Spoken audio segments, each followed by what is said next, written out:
David Pakman Show at davidpakman.com.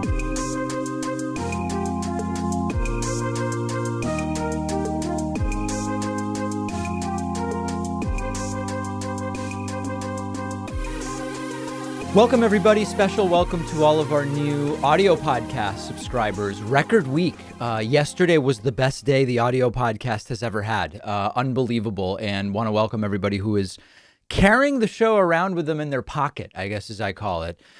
We have so much to talk about. And because there's been so much to talk about, we really have not spent as much time as we should be spending on coronavirus. And I would be doing a disservice to you if I didn't do that today. And remember, Donald Trump said that there would be no more talk of coronavirus on November 4th because it was merely political. Trump said everything was going to open on November 4th. Trump said there would be no more discussions of an urgent pandemic on November 4th. Of course, it's been the exact opposite, in fact. And Joe Biden has fortunately immediately formed a coronavirus task force, which has already met. We have continued to talk about it, and coronavirus is completely out of control. There's no other way to say it. It's completely outrageous, dystopian numbers when you look at them. And this administration is done. So our approach going in is, if we don't do something and if governors don't do something until Joe Biden is inaugurated, Trump is done. Trump is in a fragile emotional state, as Philip Rucker will later tell us. He is done with the virus. Now, meanwhile, the United States hit a record number of hospitalizations this week. We passed 1 million new cases in just 10 days, the first 10 days of November.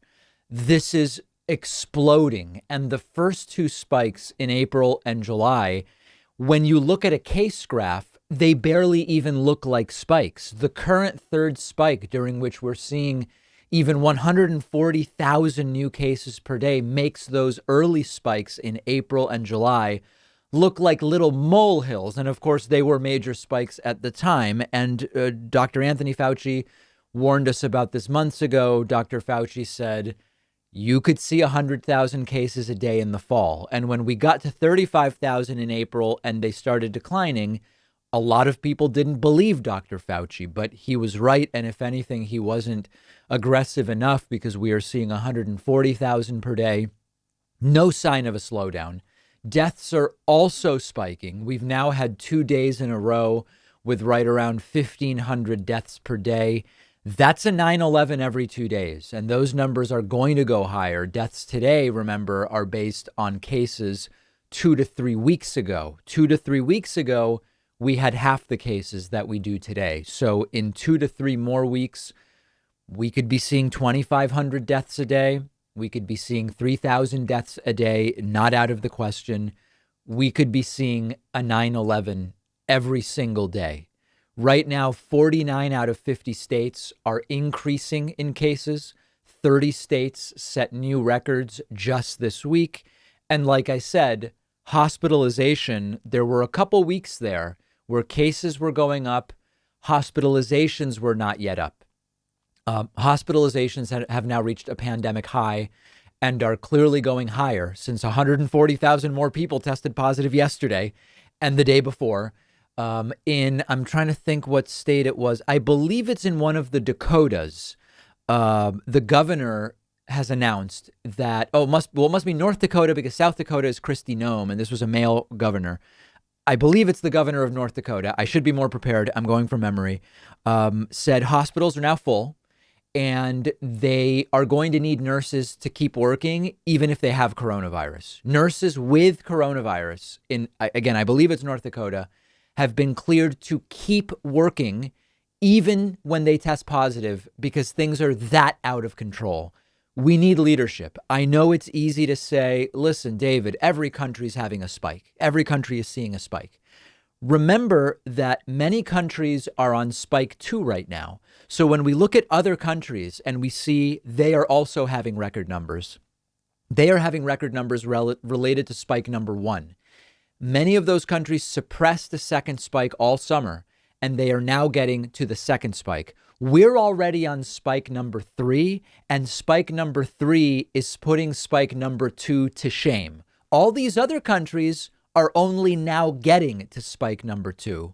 And when we say everything is spiking, understand that we are I'm not calling them waves because we never really got out of wave one, but spikes.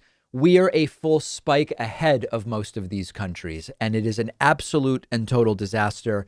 CDC now issuing recommendations about Thanksgiving, and those recommendations are have Thanksgiving outside. Now, in much of the country, it's not possible. The Dakotas, Minnesota, northern Michigan, it gets very, very cold. Here in Massachusetts, it may well be a high of 30 by the time of Thanksgiving, even though it's been unseasonably warm. So a lot of people I know are either not doing Thanksgiving or they are doing a drastically reduced Thanksgiving. I know a few folks who said we're doing like a 6-person Thanksgiving. And what we've agreed to do is everybody's getting tested on Monday of Thanksgiving week, doing nothing for the rest of the week. And assuming we all get negative tests, we'll do an indoor thing, hopefully with windows open, sitting far apart on Thursday. Thanksgiving remember, we didn't have Thanksgiving during the pandemic last year. And Thanksgiving could be a real super spreader event nationally. I think I'm doing nothing on Thanksgiving. That's the latest for me. I think I will be reading and catching up on some documentaries that I've been meaning to, but it is looking very, very ugly. Yesterday was Veterans Day, a somber day on which we remember those who gave time from their lives to serve in the military. And I have said this before, think what you want about the missions our military is sent on. That's a political issue. And I often disagree with the missions our military is sent on. But I never ignore or miss that we don't have a draft in this country. And I didn't have to do any military stuff because enough people volunteered to do it. Now, it's a perfectly fair criticism to say, well, the problem is the people volunteering to do it are not diverse enough in terms of political background and whatever, when it's volunteer only, you get a certain type of people in the military. That's a conversation we can have. We can say there are certain folks not well enough represented among the military. The military is preying on people of color. Fine. But I remain thrilled that I didn't have to do anything in the military because enough people are volunteering. So it's a somber day, et cetera. Joe Biden tweeted a message of sober respect saying, quote, "Today we honor the service of those who have worn the uniform of the armed forces of the United States. To our proud veterans, I will be a commander-in-chief who respects your sacrifice, understands your service, and will never betray the values you fought so bravely to defend." That's Biden. Donald Trump, meanwhile, much like on Veterans Day in years past, made it all about himself. And yesterday, it was conspiracy theories about how he really won the election and how he really won the state of Pennsylvania. Trump tweeting, quote, "A guy named Al Schmidt, a Philadelphia commissioner and so-called Republican, Rhino, is being used big time by the fake news media to explain how honest things were with respect to the election in Philadelphia. He refuses to look at the mountain of corruption and dishonesty. We win." Now, aside from the, again, completely disrespectful nature of Donald Trump doing this on Veterans Day, as a reminder, the closer we get to 100% of the Pennsylvania vote being counted, the bigger Joe Biden's lead is actually getting. It recently surpassed 49,000 votes, onward and beyond to 50,000 votes, inching closer to Biden winning Pennsylvania by a full percentage point, putting it out of recount territory. But it doesn't matter. Trump doesn't care. Veterans Day, it's about him. It's all about him.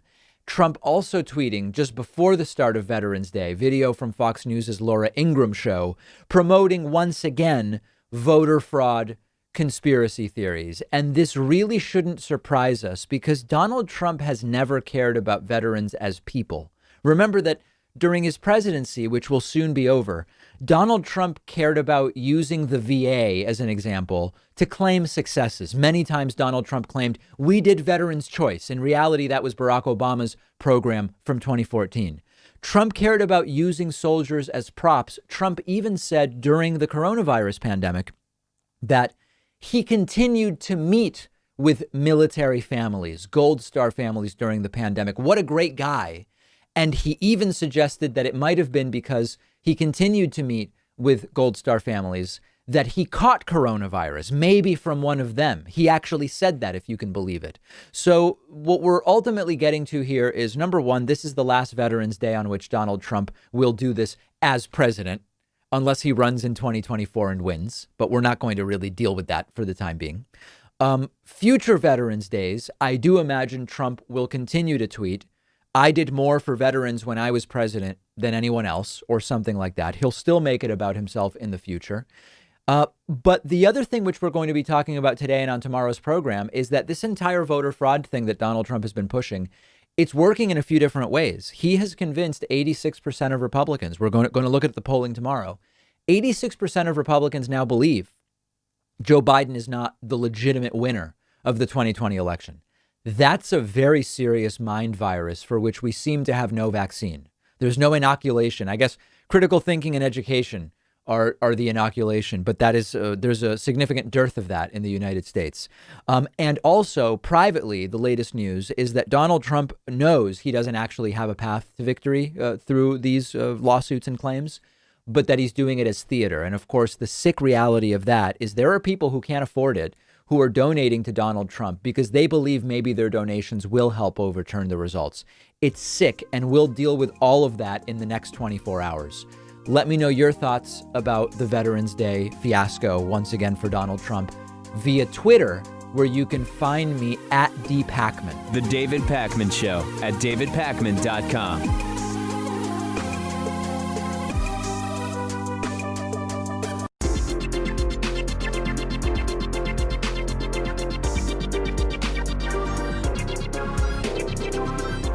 The David Pakman Show at davidpakman.com. Remember that we're primarily a viewer and listener supported program. If you've just come into our universe over the last week, maybe found the YouTube channel or the audio podcast, you can sign up for a membership and get an extra show every day just for you. At joinpakman.com, we have a coupon code. It's a fresh start now with Joe Biden. So the coupon code Fresh Start you can use to get a beautiful discount off of the membership of your choice at joinpakman.com. This is really funny. We've been speaking this week, and we're going to speak again, in fact, about how the world is increasingly ignoring Donald Trump. Media outlets are focused on the Biden transition. World leaders are welcoming Joe Biden as president-elect, despite Donald Trump not having conceded the election. This is just amazing. British Prime Minister Boris Johnson, who I'm not a fan of politically, to be very clear. Boris Johnson yesterday started referring to Donald Trump as the previous president, even though Donald Trump still does have a couple months left in his presidency, and also said it was refreshing to speak to President-elect Joe Biden, which is just perfect and hilarious. And if you adjust for British humor and British temperament, talking about it being refreshing to speak to Joe Biden, referring to Trump as the previous president, it's pretty spicy stuff. Let's take a look. And also really funny that the statement from Boris Johnson was in response to a question from Labour MP Angela Eagle. And in her question to Boris Johnson, Angela Eagle couches Trump's refusal to concede as embarrassing and dangerous to American democracy. Both accurate, but that's the premise, and nobody even thinks to argue with the premise because, of course, it's accurate. Take a look at this. The Prime Minister spoke for many of us when he took a call yesterday to congratulate President-elect Biden and Vice President-elect Harris on their emphatic win in the US presidential election. So does the Prime Minister now have any advice for his erstwhile best friend, President Trump, whose continuing refusal to accept the result is both embarrassing for him and dangerous for American democracy? Prime Minister. Well, Mr. Speaker, I had and have a good relationship with the previous president. I do not resile from that. This is the duty of all British Prime Ministers to have a good relationship with the White House. But I'm delighted to find the many areas in which the incoming Biden-Harris administration is able to make common cause with us. It's just hilarious how Donald Trump hasn't even conceded. But in either case, Trump does have the presidency for 2 more months. And the British Prime Minister is referring to Trump as the previous president and calling his conversation with the president-elect, who Trump still has not acknowledged, as refreshing. Now, he may not have meant much by it, but it's poetic in that much of the world already is thinking of Trump as the previous president. Trump is doing no presidential things. Trump has not done any actual presidential work for months now. He's been campaigning for months. Now he's sulking in his office, calling allies and friends and seeing, can anybody give me any encouraging or good news? And we'll be reporting on that a little bit later based on Philip Rucker's great reporting. But world leaders are just moving on. And I was actually thinking that all of these discussions about could Donald Trump execute a coup? How might Donald Trump execute a coup? All of that, which we've been talking about. I still maintain my position that the answer is a simple no. The latest claims, including from Peter Alexander from NBC, are that even Trump knows that he has no shot at this coup. But that one of the things that will make it even tougher to steal the White House if Trump tried is that the world is already looking at Joe Biden as if he's president. But ultimately, Trump failing to steal the White House will still have a big impact because Trump could still delegitimize Biden in the minds of the Al-Qaeda types, as we call them, all over the country, such that they remain angry throughout Biden's presidency. And obviously that carries with it significant risk. I don't think Trump has a master plan. I don't think Trump is some kind of evil genius where he's trying to radicalize his supporters to never acknowledge Biden as the rightful president and maybe even do violence or whatever. I just think Trump doesn't want to lose. But Trump continuing to do this, even if he doesn't believe that there's a shot at overturning the election, which the latest reporting is he doesn't really believe it, there could be a significant holdover impact beyond January 20th. And as I referred to earlier, Trump has already convinced 86% of his voters that Joe Biden did not legitimately win. That is stunning. And so Trump's plan simply is an ego narcissism plan. It's the same playbook he's used his entire life, never mind his entire presidency. Blame other people, deny that you failed, never apologize, never admit defeat, divide people, get people mad and scared and angry, exaggerate everything. That's his plan, but it can have an impact on his followers, and world leaders dealing with Biden as president-elect is a good thing to push back against that, although it's not like Trump supporters are really willing to see reason right now. And unfortunately, I mean, tragically for the country, many of them are never going to see reason, which is why it's important that Joe Biden do everything he can to just move ahead, appoint adults to positions of power. And that's exactly what Joe Biden announced last night with his chief of staff. And I want to talk about that next. So we're waiting to see who will be in Joe Biden's cabinet. And there have been a variety of different names floated. Some have been denied. Some have not been denied. It's very interesting to look at the way that all goes. And ultimately, we're going to know, and we'll do a deep dive about Joe Biden's cabinet. But as is often the case, as a precursor to selecting your cabinet, Joe Biden has selected his chief of staff. This is his first major staff pick. Of course, the vice president, Kamala Harris, a very important selection, which was made some time ago. But for post-election, this is really good news. Ronald Klain is going to be Joe Biden's chief of staff. It's just a great choice. And everybody from Alexandria Ocasio-Cortez to centrist Democrats to Democratic consultants, everybody says this is a fantastic choice. And I'm going to tell you a little bit about Ronald Klain. But when the bar is so, not that Klain isn't a good choice no matter what, but when the bar is so low already because of Donald Trump, Ronald Klain is an adult who is not only intelligent, but he's organized and he gets things done. That's already going to be much better than the people that Donald Trump has had as chiefs of staff. Ronald Klain also happened to be Barack Obama's Ebola czar during the Obama-Biden administration. And if we want to talk about signals, when Joe Biden selects Ronald Klain, it's a signal that he rejects the chaos of the Trump administration. He rejects the idea of these wild, loose cannon, unhinged staffers in a lot of different positions. I'm going to be very upfront. Ronald Klain is going to be a boring chief of staff. He's going to be a sensible, sober chief of staff. You're not likely to hear a lot from Ronald Klain in terms of cartoonish incidents and scandals and fiascos. And if you're dealing with a pandemic, as Joe Biden is going to be, and unfortunately, because Donald Trump is just done with coronavirus, a very serious pandemic on January 20th, Ronald Klain is also particularly qualified because he has experience dealing with medical outbreaks already. He's a lawyer with a solid legal mind. He has a relatively progressive lean in terms of what you would expect for a president like Joe Biden. And he has the experience that is required at exactly this time. And again, widespread praise. AOC tweeting, quote, "Good news and an encouraging choice." Anti-Trump Republican Steve Schmidt, who's not our friend, but the point is everybody recognizes Ronald Klain is a good choice. Steve Schmidt tweeting, "Looks like the office of chief of staff has just been upgraded by 100 gazillion% with the appointment of Ronald Klain." Squad member Congresswoman Ayanna Pressley tweeting, quote, "Having a dedicated, humble, hardworking team around you is everything.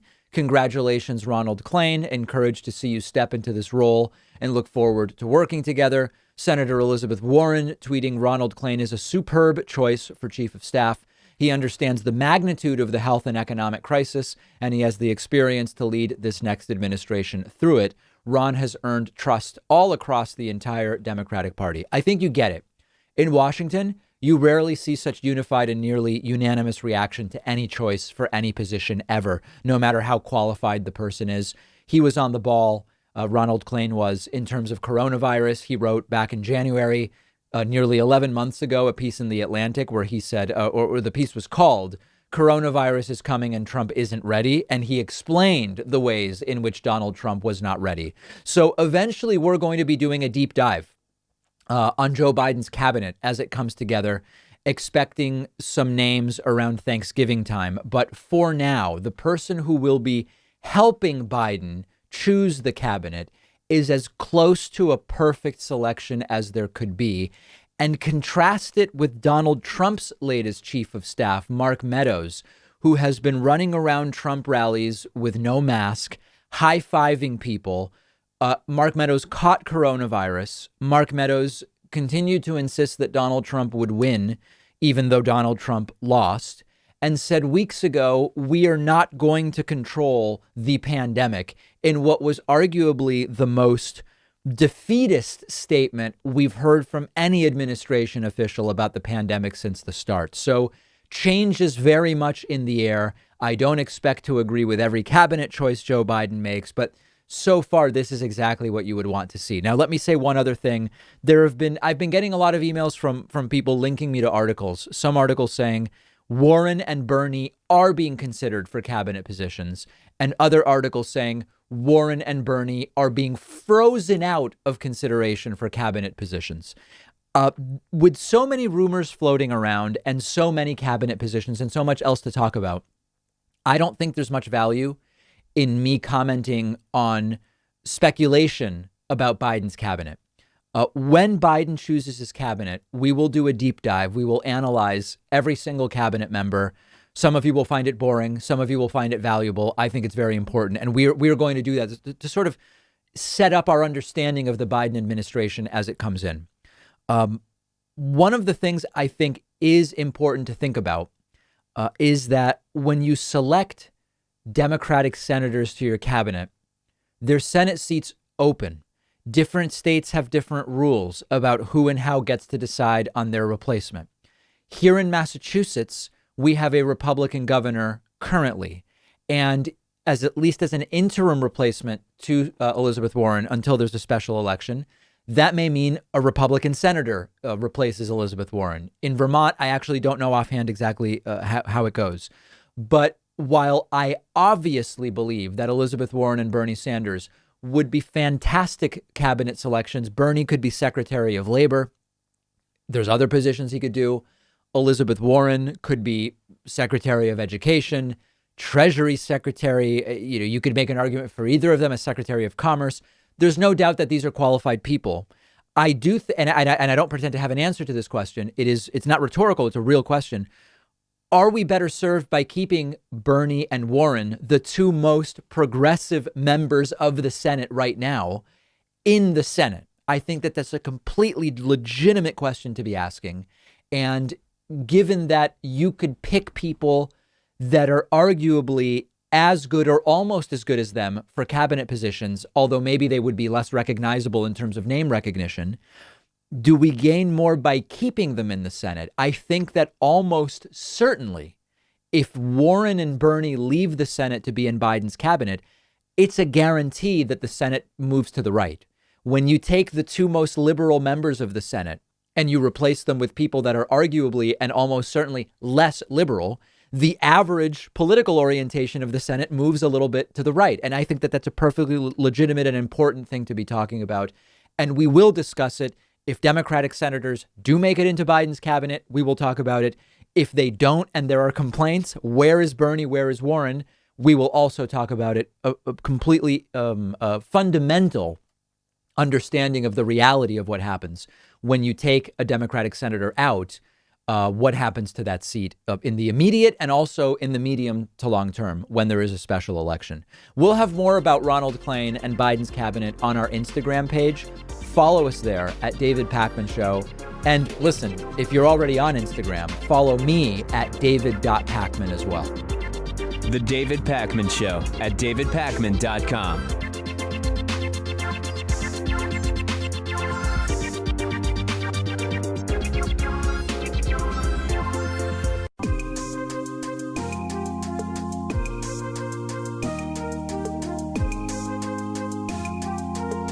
Welcome back to the David Pakman Show. It's great to be joined today by Nick Maggiulli, who's the COO at Ritholtz Wealth Management and also founder of Dollars and Data, a data-focused personal finance blog. I've been reading Nick's articles for a long time. It's great to have you on, Nick. Hey, thanks, David. Appreciate it. So, okay, to start with, I want to talk about the Biden tax plan a little bit and what the implications would be, how likely it is to happen. But before we even get into that, as a general principle, when we look at the stock market based on presidential terms, my personal analysis is that the stock market tends to return tends to see a higher return under Democratic presidents than Republican presidents. It's not an overwhelming difference. So the first question is that distinction relevant to presidential policy? I do not think it is. I think most of that stuff, when you really look at the data, there's a lot of noise in there. And there was, like, obviously you're right that, Democratic presidents tend to have a slightly higher return. But it's also kind of biased by certain things. You think about Hoover, and he was like in Great Depression, so that kind of messes things up. You think about, which time period you want to use. Clinton probably had the best returns ever, right? And that was the 90s. So there's all these outliers that kind of move things around a little bit. And of course, presidents do affect policy, which affects markets. I don't think it's as linked as we think. I think it's probably a lot more noise, unfortunately. Would it be fair to say then that the argument you sometimes hear from the right that the stock market is a disaster during Democratic presidents, that certainly isn't true? Yeah, I don't think that's true. I think that the same is also true on the other side. I don't think it's a disaster during Democratic. I think that's all just, political talk coming out. One of the interesting things that you write in your recent article about the Biden tax plan is that there certainly is an impact on one's personal finances and net worth from presidents, but that it often has much more to do with tax policy than it does with the ups and downs of the stock market. And that's a really important thing to understand. So when you start looking at what the economy might be like from a personal finance standpoint, are you focusing actually more on tax policy than expected stock market movement? Yeah, I mean, for you and I, and for most people, how tax policy changes is going to affect the dollars coming into your accounts and how much dollars you have to pay out to the government, and that's going to have a much bigger impact than how the market might necessarily react. And of course, it's one of these things where you can't really know, but I know tax policy for sure changes people's decisions and behavior in a much bigger way than I think just minor moves in the stock market will. So let's talk a little bit about the Biden tax plan. When we did a dive into it a few weeks ago, some of the notable things were the change to the corporate income tax rate going from 21 to 28%, repealing the Trump tax cuts, and you would see long-term cap gains rates go from about 24 to close to 40%. You'd see that top marginal tax rate go up, I think it's about 3 points to the pre-Trump era. And then very importantly, right now, Social Security taxes stop at about $130,000 in income, roughly. I know that's not exactly right. The Biden proposal would then reinstate that 12.4% tax from $400,000 and up, completely uncapped, which, if done, is a massive amount of revenue for the government. To start with, is it accurate that those under $400,000 a year in income will not see an increase, which has been a big topic of political debate?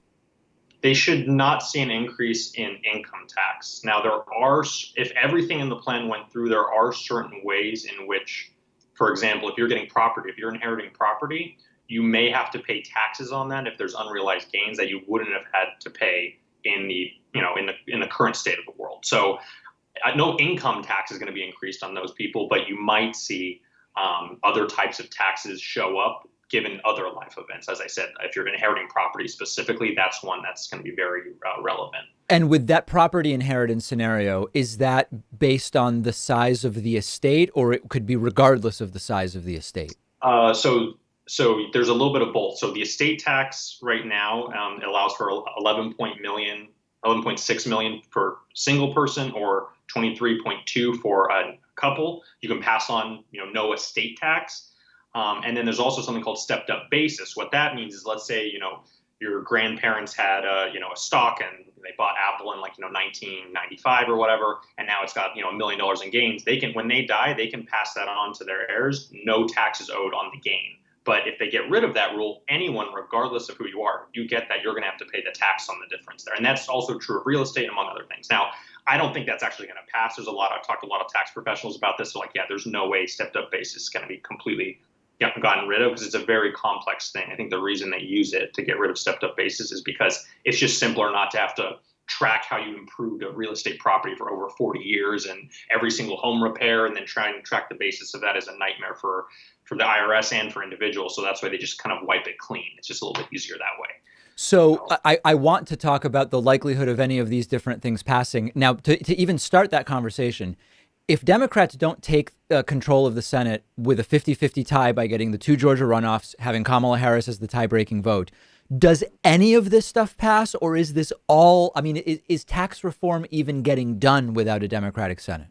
Yeah, so I don't think it's going to get done. Even if they pass it. So remember, here's the thing. Even if they do get, they win the 2 Georgia Senate races, Kamala Harris, cast the tie-breaking vote, you still have to argue for all these things. This is the wish list. All these different things are the wish list. But what's going to happen is they're going to go back and forth with Republicans. And even there's going to be some Democrats that say, I don't want to eliminate this, or I don't want to do this. So this is really the best case scenario just to start. And they're going to bargain. And some of these things are going to come and go. And I think, for example, stepped up basis will probably be one of the things, if I had to guess, that gets kicked out first. So for now, still continuing in the scenario where Democrats do have the Senate, but there's negotiation. I have a really hard time imagining that Social Security will be uncapped from $400,000 and up. And the reason I say that without making any moral judgment about it is that is millions and tens of millions of dollars in taxes for a lot of people. And of course, part of it can be avoided by not earning income through wages. And we know about the way that can be done. I don't know how that gets past even the Democratic Senate.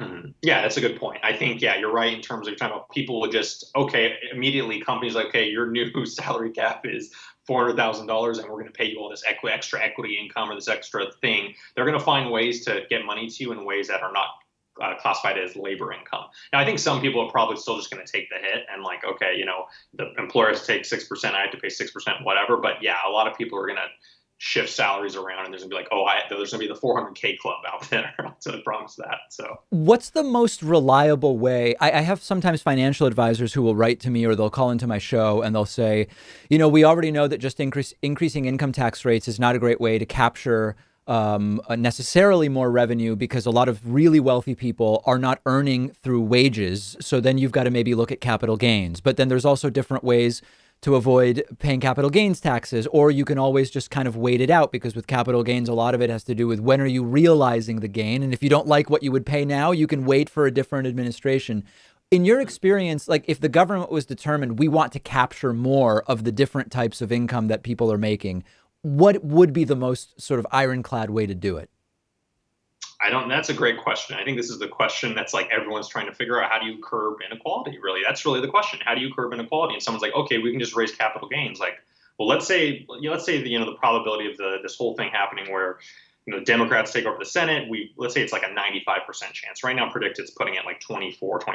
So it's a 1 in 4 chance right now. Let's say it was 95%.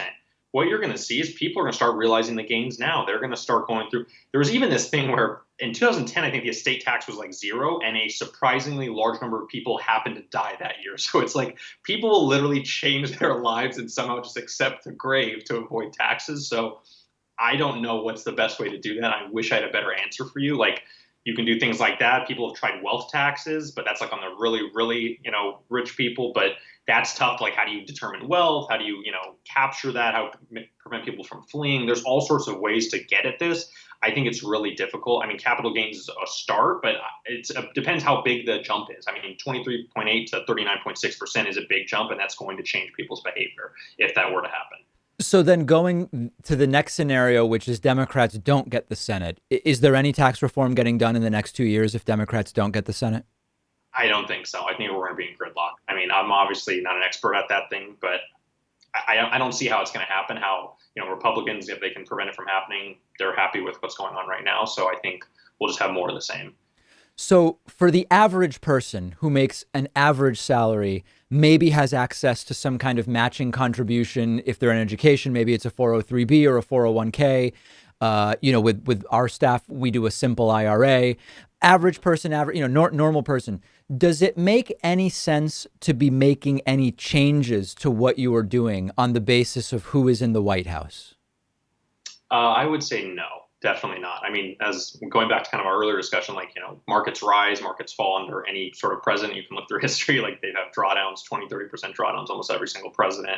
And markets go up during almost every president. I mean, there's obviously exceptions when, but I don't think it's the president's fault that, we have hyperinflation or we have this or that. Like, I don't think it's necessarily always the president's fault for that type of thing. Even when FDR took over in the Great Depression, like initially, like there was a lot of hope, but still the economy was sluggish for a while and then finally got back together. So.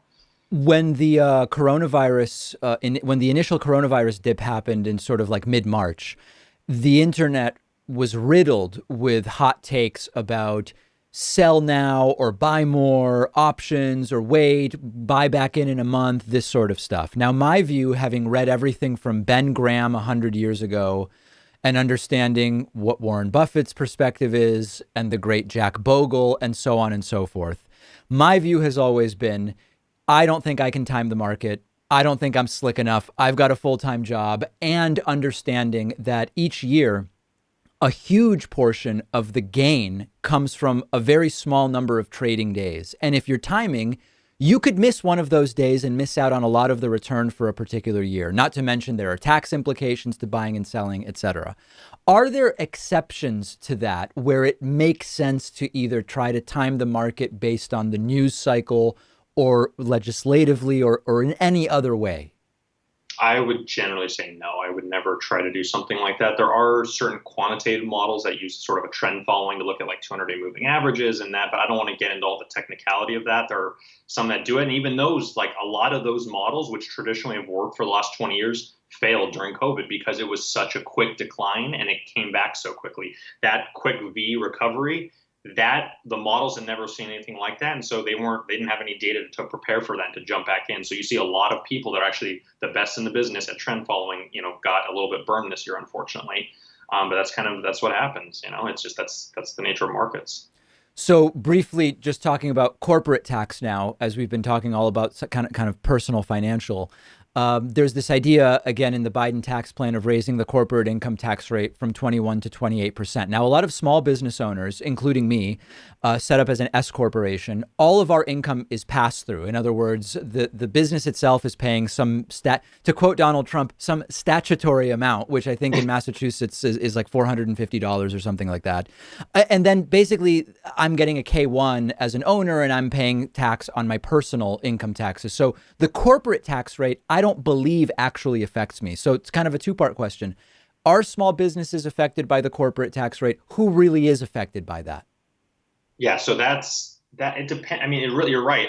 There's a lot of income, especially amongst, higher income families is coming through partnerships and smaller businesses, not necessarily like, corporate tax is going to be for, I think, much larger businesses. So it will affect certain people. But I think, as you said, a lot of people have smaller businesses. They use pass-throughs, a lot of law firms or pass-throughs or partnerships, things like that. So it's going to affect some people, and it'll probably affect the stock market in some way if that were to come to pass, because obviously corporate tax means, less profits. So just simple as that. So but yeah, once again, this is how likely is this? As of right now, it doesn't seem too likely. One of the things that's never made sense to me, and I've asked a lot of economists about this, you hear this talking point from businesses: if you raise the corporate tax rate, it will be bad for the economy, and it will be bad in general because businesses won't invest in growing their business. To me, it seems completely counterintuitive, because if I'm a business owner and I can take profits at a 20% tax rate or take profits at a 30% tax rate,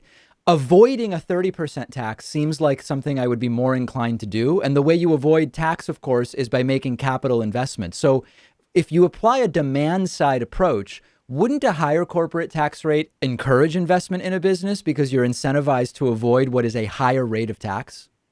Yeah, I mean, that's one way to look at it. You can also say, like, okay, well, if my taxes, who doesn't want, like, you want 70 cents, do you want 80 cents? Like, okay, I'll take 70 cents, you're going to give it to me, right? So, like, you're still making money either way. I do think the logic for that argument is correct, but it has to be at a much higher rate. I think going 21 to 28, it's like, where are you on the curve? That's always the question. This is the big debate. Like, if we went from obviously 21 to 100, you can see obviously that would completely devastate business. Like, there's no debate there.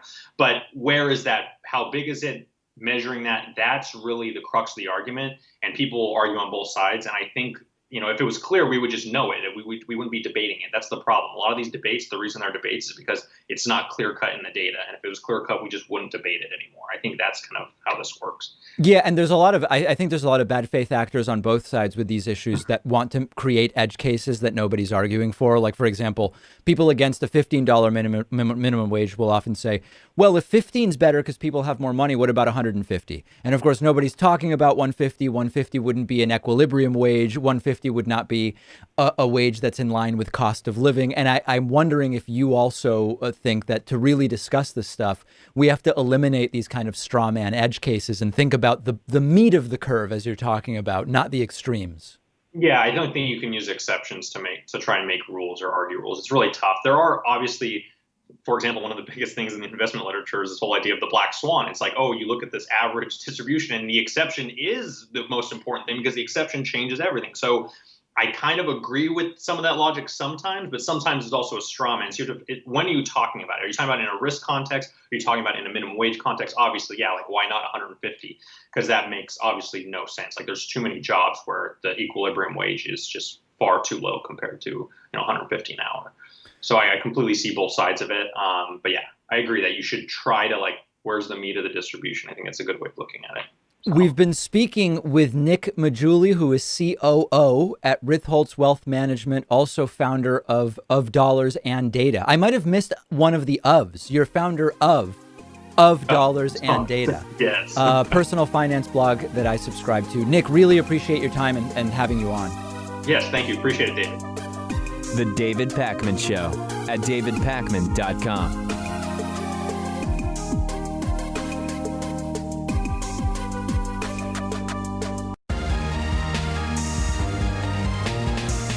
The David Pakman Show at davidpakman.com. So Donald Trump's press secretary, Kayleigh McEnany, has humiliated herself again, maybe for the last time if Fox News stops having her on, although my sense is she'll still continue humiliating herself for a couple more months. Kayleigh McEnany does this thing which is completely absurd. It's absurd in like an evil genius way, which is she has different personas. Sometimes Kayleigh McEnany is White House press secretary, speaking in her official role as White House press secretary. Sometimes she is a Trump campaign senior advisor, and then sometimes she's just a private person. And I know that this may be difficult for a lot of folks who expect logic and reason to understand. But when Kayleigh does her press briefings, which she hasn't done in a very long time, that's very clear. She is White House press secretary, very clear cut, speaking to us as the representative for Donald Trump. Now, just before the election, she started appearing on Fox News pretty frequently under a different title. And you would see under her name, it would say Trump 2020 Senior Advisor. It's already weird because she's officially a White House staffer. And then last week at that completely ridiculous press conference where she said it was all stolen, Biden didn't win anything, Trump won everything, and held up pieces of paper, she said, "Hi, I'm Kayleigh McEnany. I'm here in my personal capacity." It's like Dr. Jekyll and Mr. Hyde, that sort of thing. Well, this morning, Kayleigh shows up on Fox News, and you just have to see this. First of all, I guess in order to try to keep things kosher from the standpoint of the Hatch Act, Brian Kilmeade actually says Kayleigh has two roles. And today she's here not as press secretary, but as a campaign person. Take a look. Kayleigh McEnany joins us. She's got a dual role. Here she's on as the Trump 2020 campaign advisor. So it's almost like Brian Kilmeade was told, make sure to mention this. And I don't know how you tell the difference. Maybe when she wears her diamond cross necklace, she's there as press secretary. And when she wears her gold cross necklace, that's when she's the campaign advisor. Sort of like Superman. When he has the glasses on, it's Clark Kent. When the glasses come off, it's Superman. I don't know, but it's all wacky. But then this is where it gets just beyond satire. Brian Kilmeade says, Joe Biden isn't getting the presidential daily briefing. He did win. It's a national security issue.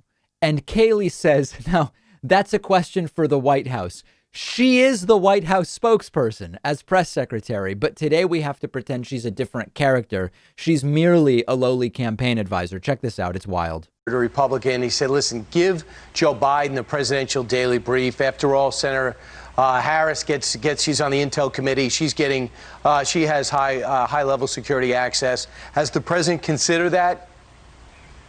I haven't spoken to the president about that. That would be a question more for the White House. But I will say that all laws are being followed with regard to an expected transition, though we expect to continue on as the Trump administration. We will see how our litigation goes. When we say how stupid do they think we are? They think their followers and Fox News viewers are very stupid. And this is indistinguishable from parody. And even though we've already heard that Trump knows he can't win and he's doing this entire thing as theater and, taking money from people in doing so, Kayleigh McEnany will not close the door on Donald Trump pushing for Republican legislators to try to essentially invalidate the election results by selecting Trump electors. This is the Electoral College strategy we talked about 6 weeks ago. And the idea is take a state that Biden won by the popular vote, like, for example, Wisconsin. Because Biden won, what they're supposed to do is send Biden electors to cast their official electoral votes for Joe Biden. But if you can find a state with a state legislature that is Republican that might be willing to just interfere, theoretically, the state legislature could send Trump electors, even though Joe Biden wins the popular vote in that state. That's what they're asking about here. And Kayleigh McEnany won't rule it out. Controlled state legislatures would then, because they would not be certified, would then appoint pro-Trump electors who would swing the Electoral College in his favor. It's unclear exactly how seriously the campaign is taking that. How seriously is the campaign considering that? Well, constitutionally, that is an accurate argument. It is the state legislatures that choose the electors. But right now, they're zeroed in completely on litigation. And so there she is, not ruling it out. We might discuss that more. I've already talked about it. And of course, no good Trump voter fraud segment would be complete until somebody holds up papers for the camera and Kayleigh McEnany also doing that. Fix their ballot. So we have a number of affidavits from voters who were not told to fix their ballot while their Democrat counterparts in 7 counties were. So that's Kayleigh McEnany, Trump campaign staffer, not there. Yeah, I know she's White House press secretary. She wasn't there as White House press secretary. So when she was asked questions about Trump, that she doesn't want to answer, she says, oh, that would be a question for the White House, like maybe for the White House press secretary, which is her. These are wild times that we are living through. I am very ready for it to end, and we're getting closer. We're getting closer, and even Donald Trump seems to be acknowledging that. We've already discussed that Donald Trump privately knows he can't win. Tomorrow, I'll have a more detailed report on that for you. The report from Peter Alexander is that Trump realizes that he has no path to overturning the results of the election, but he's doing it as theater. The lawsuits, the fights, the seeking and receiving financial contributions, it's theater. But how is Donald Trump really doing? The speculation, of course, is that Donald Trump is clearly damaged and triggered. He's barely been seen in public since losing. He did one press briefing last week where he took no questions, simply saying, I won. He briefly showed up yesterday at a wreath-laying ceremony for Veterans Day. And because we know about Donald Trump's narcissism and being a sore loser and egomaniac, never apologizing, never admitting defeat, one would imagine that Donald Trump is not taking this particularly well. Well, the Washington Post's Philip Rucker was on MSNBC yesterday, and he's covered this White House really well for years. He has a number of sources inside the Trump administration. And Philip Rucker says that the reality is Trump is quite fragile emotionally right now. Take a listen to this. Don't think it'll come as a surprise to anybody. We haven't heard from the president this week. We saw him today. What's your reporting on where he is on his personal journey? Well, Brian, his emotional state is quite fragile. We've not seen or heard from the president in several days, with the exception of this morning on a rainy day in Washington. He went out to Arlington National Cemetery to lay a wreath in observance of Veterans Day. But he has not been doing much governing, as best we can tell. He's actually fighting hard to keep a job that he doesn't seem content to do at the moment. Rather, he's been lighting up the phones from the White House. He's been calling friends, advisors, allies, in what one official described to my colleagues, Ashley Parker, Josh Stassi, and myself, as a search for good news. He's just casting about for somebody to tell him something good so he can hold on to hope that he might still win this election, even though the reality, the numbers are clearly against him. And he's starting to recognize that, so much so that he's talking about running again in 2024, which, if he held on to any sense that these election results were going to be overturned and he would be declared the victor, then he would not be talking about a 2024 campaign. But here we are. That is what he's talking about these last few days. So it all makes sense. Quite fragile, barely leaving the White House, doing no governing, calling people, searching for good news to see if anybody might give him some good news, and thinking about running again in 2024. So I guess Trump's feelings are hurt, but remember, it's their side that always says facts don't care about your feelings. Isn't it time to buck up and accept the facts? And this isn't just Trump, this is the entire right, and say that he lost, they lost, that's it. And I saw this hilarious tweet yesterday. Who was it? It was like a both sides thing. Oh, it was Howard Kurtz, who I think now does like a media analysis show on Fox News, which is hilarious in principle. But Howard Kurtz tweeted both sides, see?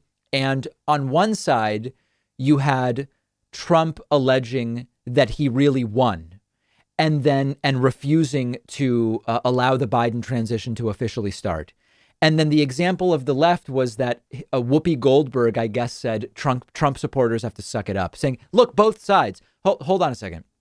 One side is the current administration refusing to accept that they lost a presidential election and interfering with the president-elect's transition. That's one side. What you're comparing it to say both sides are doing it is Whoopi Goldberg saying random Trumpists should just accept that Trump lost. Both sides? Give me a break. And I was again reminded of that right-wing refrain. Facts don't care about your feelings. These are facts, guys. Trumpists are going to need to suck it up and accept the fact that Donald Trump lost. And at the same time, at some point, Trump is going to have to accept that Joe Biden is president of the United States. it could take months into Biden's presidency before Donald Trump accepts it. Now, I do want to talk about one other thing. I've not heard a lot of discussion about this. We do have a national security vulnerability right now that has developed. The reality is that Donald Trump really hasn't been doing his job as president for a long time, punted on coronavirus. He's almost exclusively been campaigning for months. There really hasn't been a president for a while. But we now have a more acute national security issue because Trump is doing no work. Trump reportedly hasn't been even receiving his presidential daily briefing. And when Trump was getting the PDB, he didn't pay attention. He didn't read it. Sometimes he would get distracted by a TV with Fox News in the back of the room. But Donald Trump is also not allowing the President-elect Joe Biden to start receiving the presidential daily briefing. Now, ideally, normally, in every other transition, the president is getting the presidential daily briefing and the president-elect also starts getting it. And that way you have a smooth transition. When Joe Biden comes into office on January 20th, he's aware and up to speed about everything that's going on. Terrorism, national security threats, etc. We have a situation right now where for at least 2 months, no one is really getting the presidential daily briefing. Trump is president. He's not getting it. Biden is president-elect. He's not getting it. And on top of this, we have the report from Philip Rucker that Donald Trump's emotional state is quite fragile right now.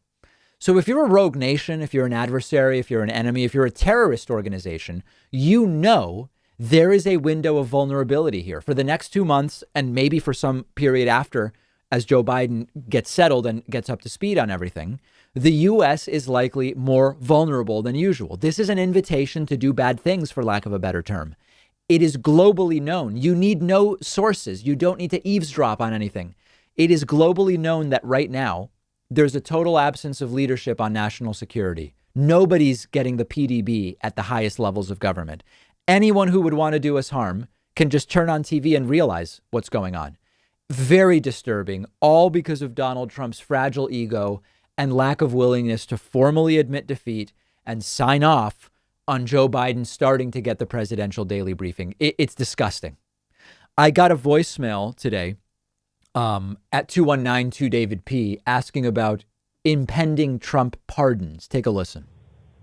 Hey, David, this is Jeff from Colorado. Yes. Now that Biden has won, presumptively won, I think you've said in the past that you think Trump will probably be pardoning all sorts of his criminal friends.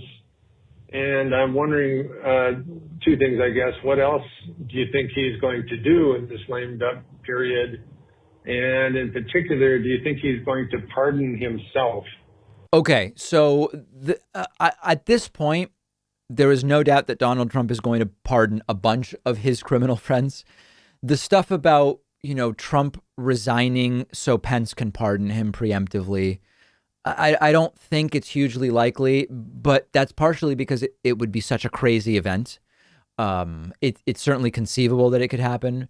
I think there's a good chance Trump does what he's been doing for the last week for the rest of his term, which is nothing. And Michael Cohen, his former lawyer, said he thinks Trump will leave the White House for the Christmas holiday and just never go back to D.C., that he won't be at Biden's inauguration. I don't know, but there is no doubt that the pardoning is going to happen. Of other people, Trump pardoning all sorts of people. We have a great bonus show for you today. Make sure to get instant access by grabbing a membership at joinpacman.com.